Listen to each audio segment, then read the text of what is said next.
Good day, everyone. Today, I'm going to briefly explain our risk management plan for the upcoming Chatme Day celebration. First, we considered possible risks.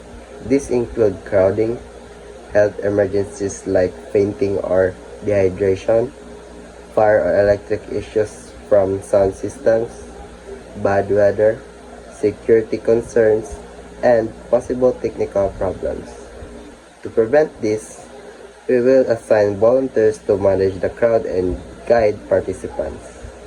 A first aid area will be prepared, and emergency contacts will be ready in case someone needs medical attention.